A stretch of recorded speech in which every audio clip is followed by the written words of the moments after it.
beliau sallallahu alaihi wasallam bersabda, al-qayyisu man dana nafsahu. Orang yang cerdas itu adalah orang yang dana nafsahu, menghitung-hitung dan senantiasa mengoreksi dirinya. Wa amila lima ba'dal mauti, dan berupaya keras beramal mempersiapkan diri untuk menghadapi segala perkara yang terjadi setelah kematian. Ini orang yang cerdas. Sebaliknya, wal ajizu, orang yang lemah adalah man atba'a nafsahu hawaha, orang yang membiarkan jiwanya mengikuti hawa nafsunya. Orang yang membiarkan jiwanya mengikuti hawa nafsunya.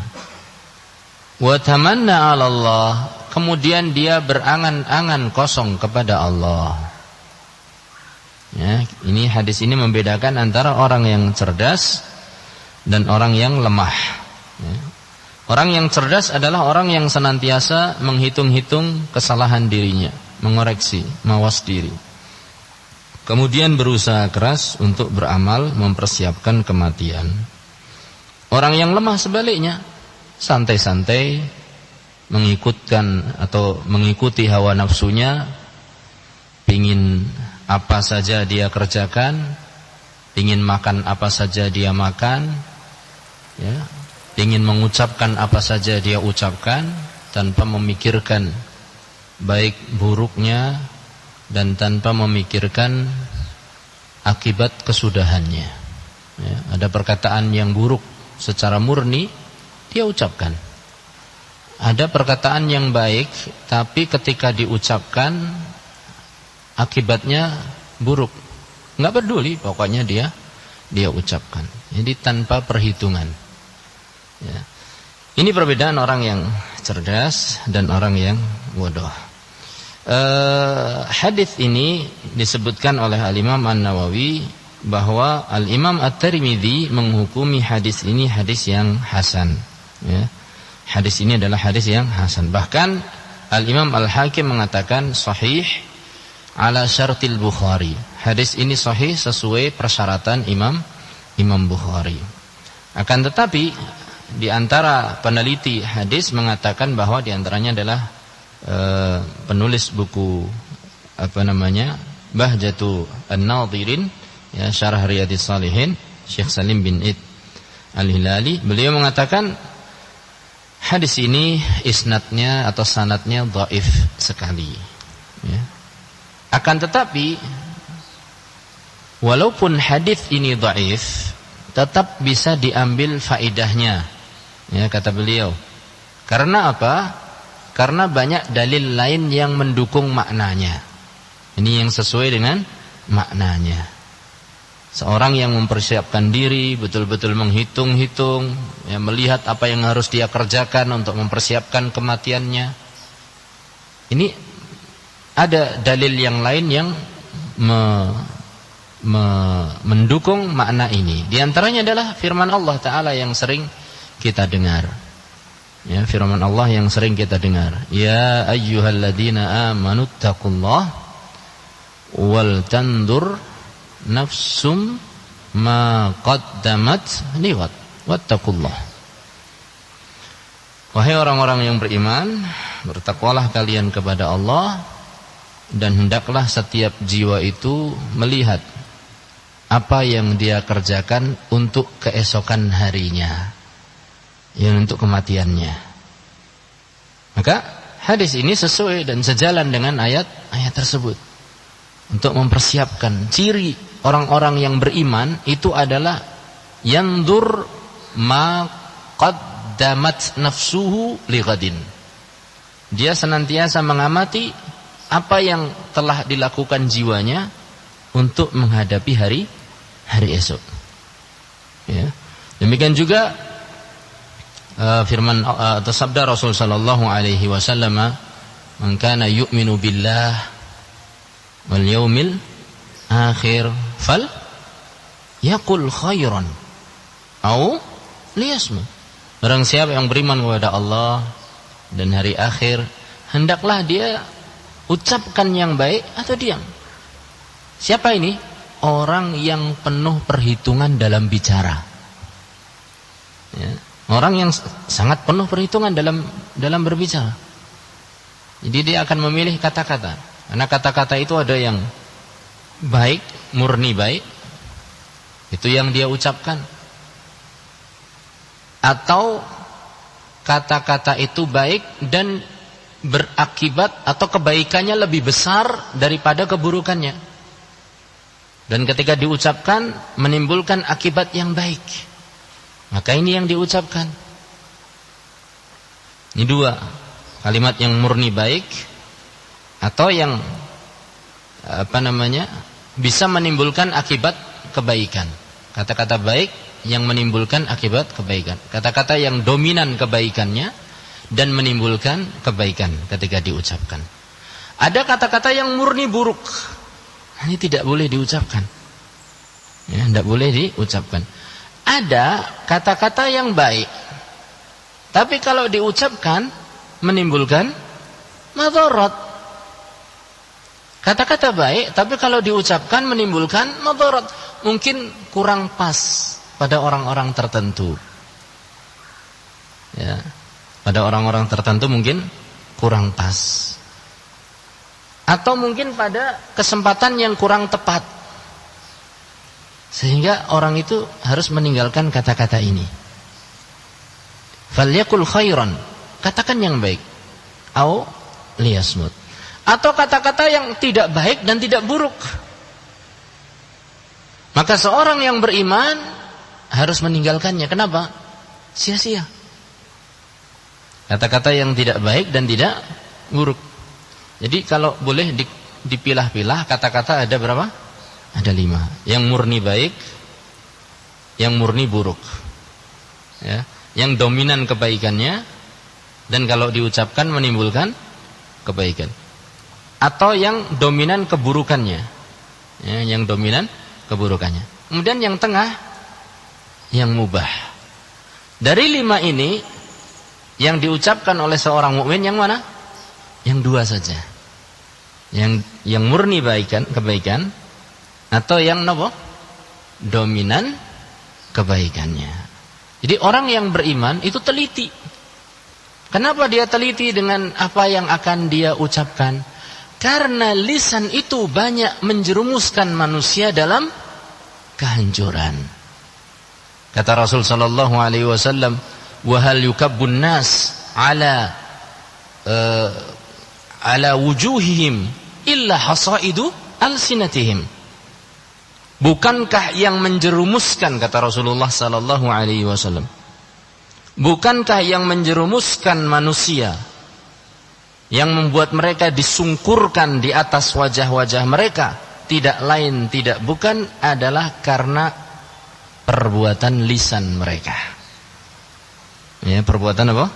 Lisan mereka. Ini banyak dalil-dalil yang menguatkan bahwa seorang yang cerdas, seorang yang mukmin harus penuh perhitungan. Dana nafsahu wa alima lima ba'dal mauti. Betul-betul memperhitungkan, mengoreksi, menghitung-hitung dirinya dan bekerja, beramal untuk hari esoknya. Tentunya beramal itu ada 2 macam. Beramal berupa mengerjakan kebaikan atau meninggalkan keburukan. Karena amal itu ada 2, mengerjakan atau meninggalkan. Jadi kalau meninggalkan pun dikatakan beramal, ya. Mengerjakan keburukan atau salah. Nah, yeah. Kebalik ya. Mengerjakan kebaikan atau meninggalkan keburukan. Baik. Dengan demikian kita menyelesaikan bab ini dalam hadis ini, ya. Dan insyaallah taala kita akan segera masuk pada bab yang baru, yaitu bab ke-10 dari kitab Riyadhus Shalihin yang diberi nama oleh penulisnya Al-Imam Al-Imam An-Nawawi rahimahullahu taala, Babu al-mubadarati ilal khairat wa hathi man tawajjaha li khairin 'ala al-iqbali 'alaihi bil jiddi min ghairi taraddudin. Bab tentang bersegera, al-mubadarah ilal khairat, untuk mengerjakan kebaikan-kebaikan. Wa hathi, dan motivasi, ajakan kepada siapa? Untuk setiap orang yang tawajjaha li khairin, yang menghadapi sebuah kebaikan, yang sedang melaksanakan sebuah kebaikan, alal iqbal, untuk segera melaksanakannya, bil jiddi, dengan sungguh-sungguh, min ghairi taraddudin, tanpa ragu-ragu. Ya. Jadi bab ini ada dua: segera mengerjakan kebaikan, dan kalau sudah mengerjakan kebaikan, sungguh-sungguh dan jangan ragu-ragu. Itu bab yang baru, ya. Kemudian al-muallif, penulis kitab Riyadhus Shalihin ini, Al-Imam An-Nawawi rahimahullahu taala, menyebutkan beberapa ayat. Di antaranya adalah surat Al-Baqarah ayat 148, kemudian surat Ali Imran ayat 133, dan beberapa hadis, ya, dan beberapa hadis, cukup banyak hadisnya, ya. Dari hadis ke 87, ya, sampai hadis ke 94, ya, cukup banyak hadisnya. Baiklah, kita akan membaca satu demi satu apa yang disampaikan oleh penulis. Yang pertama adalah surat Al-Baqarah ayat 148, ya, dalil yang menunjukkan bahwa kita ini harus bersegera dalam kebaikan, dan kalau sudah masuk dalam kebaikan, sungguh-sungguh, ya. Kata beliau, qala Allah Ta'ala, Allah Subhanahu wa Ta'ala berfirman, fastabiqul khairat, ya. Bersegeralah kalian dalam mengerjakan kebaikan, dalam mengerjakan segala kebaikan. Ayat ini, atau dalam ayat ini, Allah Subhanahu wa Ta'ala memerintahkan hambanya untuk bersegera melaksanakan kebaikan dan berlomba-lomba menjadi orang yang paling apa? Yang paling pertama dalam kebaikan. Ini yang angel ini, ya. Segera mungkin bisa, tapi berlomba-lombanya kadang belum muncul. Ini berlomba-lomba dalam kebaikan. Jadi bukan hanya segera, tapi apa? Berlomba-lomba. Salat, ya, seperti ini misalnya. Antara maghrib dan isya, sudah duduk menunggu salat, kemudian mendengarkan apa? Majelis ilmu, ya. Mendengarkan ayat-ayat Allah dibacakan, hadis-hadis Rasulullah sallallahu alaihi wasallam dibacakan, diterangkan, maka ini adalah kebaikan, ya. Kata Rasul sallallahu alaihi wasallam, afala adullukum ala ma yamhu bihil khataya wa yarfa'u bihid darajat? Mau enggak kalian aku tunjukkan kepada satu perkara yang bisa menghapuskan kesalahan-kesalahan dan bisa mengangkat derajat kalian? Kata Rasul sallallahu alaihi wasallam, kata para sahabat, bala ya Rasulullah, tentu saja kami mau wahai Rasulullah. Kemudian kata Rasulullah sallallahu alaihi wasallam, isbaghul wudu 'alal makarih, menyempurnakan wudu di waktu sulit, cuaca dingin, ya, atau mungkin rada ngreges, ya. Rada ngreges, sekarang kan zamannya zaman apa? Ngreges, ya. Tapi kalau ngregesnya banget, boleh tayamum atau tidak? Khawatir kalau wudunya nanti nambah parah sakitnya, boleh tayamum atau tidak? Boleh, ya. Di suasana dingin, itu namanya isbaghul wudu' 'alal makarih, menyempurnakan wudu dalam kondisi yang sulit. Kemudian apa? Kathratul khuta ilal masajid, memperbanyak langkah menuju masjid. Jadi kalau melaku jangan ombo-ombo. Kalau jalan menuju masjid jangan lebar-lebar. Biar hitungan langkahnya apa? Banyak. Ya. Biar bisa enggak lebar-lebar, caranya gimana? Aja ke susu. Berarti datangnya jangan mepet. Ya. Dulu para ulama salaf, ulama terdahulu, sebagian mereka ya, kana yuqarribu atau yuqarribu al-khutwah. Mereka memperpendek langkahnya. Kalau kita orang dewasa sekali langkah kan 50 cm sekitar. Dia memperpendek. Ya mungkin jadi berapa? 25 cm. Ya enggak perlu bawa garisan dikira-kira. Beliau sampai seperti itu. Langkahnya dipendek-pendekkan. Demi untuk apa? Memperbanyak langkah. Semakin banyak langkahnya, semakin besar kebaikan yang akan didapat. Ini baru melangkahnya.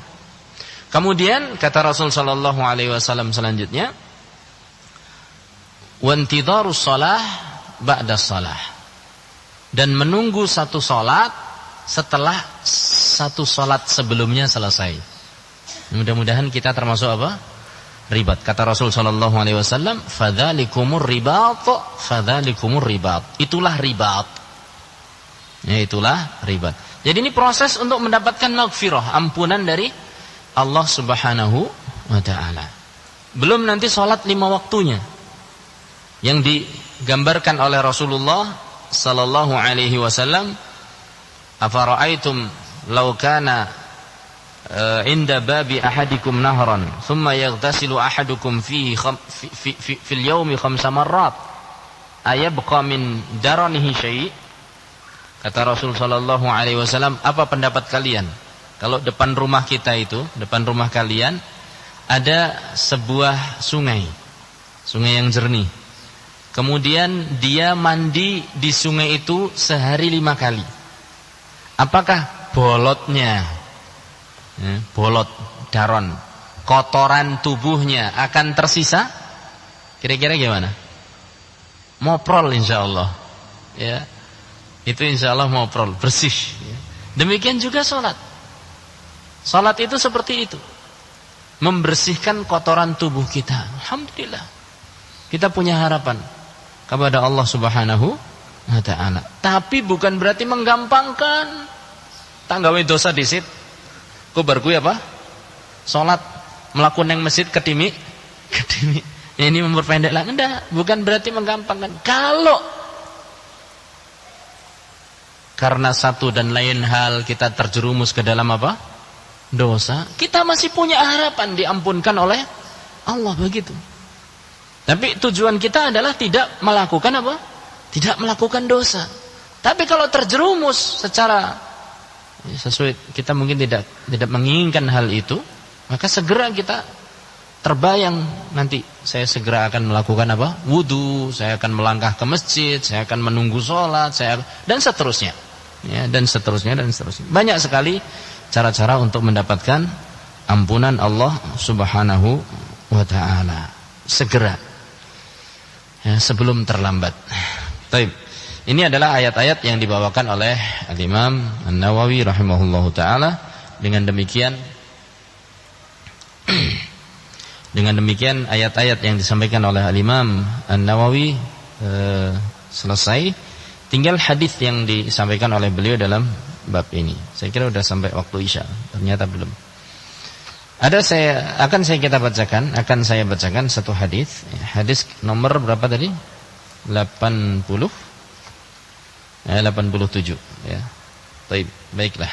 Bismillah. Qala al-Imam An-Nawawi wa ammal ahadits. Adapun hadis-hadis yang berkaitan dengan bab ini. Fal awwalu, yang pertama,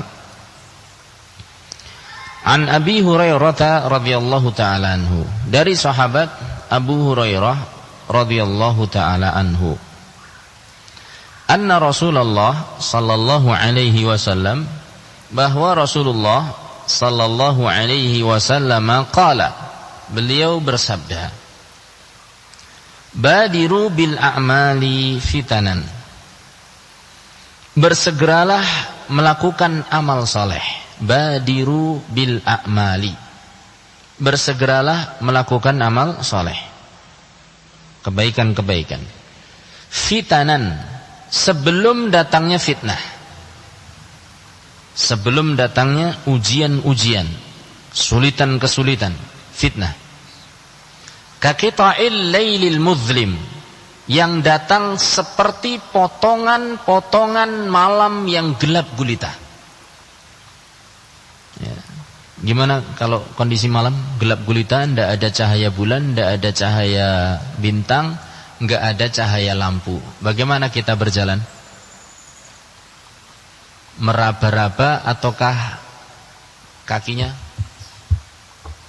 meraba-raba dengan kaki, ya. Dan juga tangan kan, mbok ngerti-ngerti apa? Kejedut. Sikile wis maju, pinten senti? 50 senti, oh kosong. Mbak Sarawake maju, jeduk. Ya, ternyata longan meja. Masya Allah. Jadi serba sulit atau tidak? Sulit sekali. Hidup di zaman fitnah itu sulit sekali, meraba-raba. Ya. Butuh kehati-hatian. Nah, bagaimana cara mengatasinya? Bersegera beramal sebelum datang masa sulit yang seperti itu. Sebelum datang fitnah-fitnah yang gelap gulita, seperti potongan malam yang gelap gulita. Yusbihur rajulu mu'mina, di waktu pagi seseorang masih beriman. Ini menggambarkan betapa gelapnya fitnah dan ujian hidup yang ada, betapa sulitnya. Di waktu pagi seorang masih beriman, wa yumsi kafira, tapi waktu sampai sore hari dia sudah berubah menjadi kafir. Naudzubillah min dzalik. Wa yumsi mu'mina, di waktu sore dia masih beriman. Wa yusbihu kafira, begitu sampai waktu pagi dia sudah berubah menjadi kafir. Naudzubillahi min dzalik. Yabi'u dinahu bi'aradin minad dunya, menjual agamanya demi untuk kesenangan dunia. Ya, menjual agamanya, ya, dia korbankan agamanya, dia tinggalkan agamanya demi untuk mendapatkan kesenangan dunia. Naudzubillahi min dzalik. Hadis ini hadis yang sahih. Jadi dalam hadis ini ada beberapa faedah, ya. Yang pertama adalah wajibnya seseorang berpegang teguh dalam atau dengan agama Islam, ya. Dan bersegera melakukan amal soleh. Karena terkadang seseorang itu berubah-ubah kondisinya. Sekarang ada waktu, ada kesempatan, ada tenaga, ada kemampuan, tapi belum muncul keinginan. Begitu geser waktunya, tenaga sudah nggak ada, kesempatan sudah nggak ada, tinggal keinginan. Makanya Rasulullah sallallahu alaihi wasallam mengatakan dalam satu hadis, fa idza arada ahadukumul hajja falyata'ajjal. Kalau seorang ingin melakukan haji, segera. Fa innahu qad yamradul marid. Karena terkadang seseorang itu bisa sakit. Wa tadillur rahila, atau kendaraannya hilang. Wa ta'ridul hajah, atau ada kebutuhan yang lain. Persis kayak masa kita ini, masa pandemi. Sebelum pandemi ditunda-tunda, begitu pandemi, ya Allah, ya, nggak ada pesawat terbang, sakit, atau ada kebutuhan yang lain. Allahul musta'an. Maka apa saja yang sudah ada di depan kita, badir, segera, sebelum datangnya fitnah, sebelum datangnya ujian kehidupan. Nah, kemudian faedah yang kedua, bahwa al-fitan al-mudillah, ujian-ujian kehidupan yang menyesatkan, satataba'u akhir zaman, akan bermunculan di akhir zaman. Ya, akan bermunculan di akhir zaman. Kalau satu fitnah hilang, muncul fitnah yang lain. Ini ujian kehidupan. Ujian ini hilang, akan muncul ujian yang lain. Begitu seterusnya. Dan fitnah ini menimpa agama kita dan dunia kita. Dan fitnah ini bisa berasal dari keluarga kita, dari rekan kita, tetangga kita, atau rekan kerja kita, dan seterusnya. Fitnah dalam masalah akidah, masalah muamalah, dan seterusnya. Ujian-ujian kehidupan yang berat di akhir zaman. Oleh sebab itu, bersegeralah kita melakukan amal soleh apabila datang waktunya. Demikian yang bisa saya sampaikan pada kesempatan malam hari ini. Seperti yang saya sampaikan pada kesempatan yang lalu, insyaallah ta'ala pada pekan terakhir sebelum Ramadan, pekan depan ya, berarti saya akan sampaikan sedikit mengenai sikap seseorang menghadapi menghadapi Ramadan, insyaallah ta'ala. Wallahu ta'ala a'lamu bishawab. Wassallallahu ala nabiyyina Muhammad walhamdulillahi rabbil alamin. Subhanakallahumma bihamdika asyhadu an la ilaha illa anta astaghfiruka wa atubu ilaik. Assalamualaikum warahmatullahi wabarakatuh.